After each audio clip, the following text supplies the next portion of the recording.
नमस्कार, आप देख रहे हैं ब्लू एक्सप्रेस न्यूज। मैं हूं आपके साथ शालिनी। आओ बढ़ते हैं आज की बड़ी और खास खबरों की ओर। पोप फ्रांसिस के अंतिम संस्कार में शामिल होने वेटिकन सिटी जाएंगी राष्ट्रपति द्रौपदी मुर्मू। 26 अप्रैल को भारत में होगा राजकीय शोक।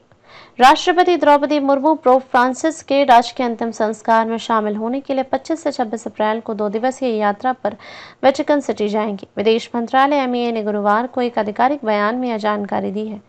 21 अप्रैल को 88 वर्ष की आयु में पोप फ्रांसिस का निधन हो गया था। अपनी 2 दिवसीय यात्रा के दौरान राष्ट्रपति मुर्मू पोप के अंतिम संस्कार में भारत का प्रतिनिधित्व करेंगी और सरकार और भारत के लोगों की ओर से संवेदना व्यक्त करेंगी। 25 अप्रैल को राष्ट्रपति वेटिकन सिटी में सेंट पीटर्स बेसिलिका में दिवंगत पोप को श्रद्धांजलि देंगे। विदेश मंत्रालय के एक संक्षिप्त बयान के अनुसार वे 26 अप्रैल को वेटिकन सिटी में सेंट पीटर्स स्क्वायर में अंतिम संस्कार में शामिल होंगे, जिसमें कई वैश्विक नेताओं और गणमान्य व्यक्तियों के शामिल होने की उम्मीद है। वेटिकन ने गुरुवार को कहा कि कम से कम 130 विदेशी प्रतिनिधिमंडलों ने पोप फ्रांसिस के अंतिम संस्कार में शामिल होने की पुष्टि की है, जिनमें 50 राष्ट्राध्यक्ष और 10 सम्राट शामिल हैं। जिन राष्ट्राध्यक्षों और राज परिवारों ने अपनी उपस्थिति की पुष्टि की है, उनमें अमेरिकी राष्ट्रपति डोनाल्ड ट्रंप, ब्रिटेन के प्रिंस विलियम, फ्रांसीसी राष्ट्रपति इमैनुअल मैक्रों, स्पेन के राजा फिलिप VI और रानी लेटिजिया और ब्राजील के राष्ट्रपति लुइस इनासी लूला दा सिल्वा शामिल है। पोप फ्रांसिस के निधन पर प्रधानमंत्री नरेंद्र मोदी ने शोक व्यक्त किया था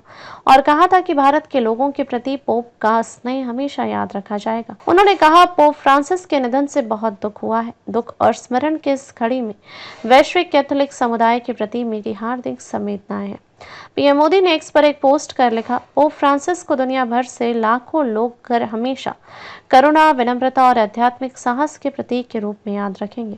छोटी उम्र से ही उन्होंने प्रभु ईसा मसीह के आदर्शों को साकार करने के लिए खुद को समर्पित कर दिया। उन्होंने गरीबों और वंचितों की लगन से सेवा की। जो लोग पीड़ित थे, उनके लिए उन्होंने आशा की भावना जगाई। प्रधानमंत्री ने कहा, भारत के लोगों के प्रति उनका स्नेह हमेशा संजो कर रखा जाएगा। ईश्वर उनकी आत्मा को शांति प्रदान करे। बता दें, 22 अप्रैल को विदेश और पर्यावरण, वन एवं जलवायु परिवर्तन राज्य मंत्री कीर्तिवर्धन सिंह ने शोक पुस्तिका पर हस्ताक्षर करने के लिए नई दिल्ली स्थित अपोस्टोलिक नंसिएचर का दौरा किया था। इससे पहले भारत ने पोप के निधन पर 3 दिन का राजकीय शोक घोषित किया था।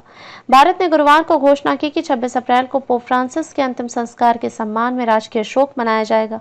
केंद्रीय गृह मंत्रालय ने गुरुवार को एक बयान के माध्यम से घोषणा की और आगे बताया कि पूरे भारत में उन सभी भवनों पर राष्ट्रीय ध्वज आधा झुका रहेगा जहां उसे नियमित रूप से फहराया जाता है और कोई आधिकारिक मनोरंजन नहीं होगा। बता दें, पोप फ्रांसिस 13 मार्च 2013 को पोप बेनेडिक्ट 16 से पदभार ग्रहण करने के बाद रोमन कैथोलिक चर्च का नेतृत्व करने वाले पहले लैटिन अमेरिकी पोप थे। ऐसे ही लेटेस्ट अपडेट पाने के लिए हमारे चैनल को लाइक, फॉलो, सब्सक्राइब करें और बेल आइकन दबाना ना भूलें।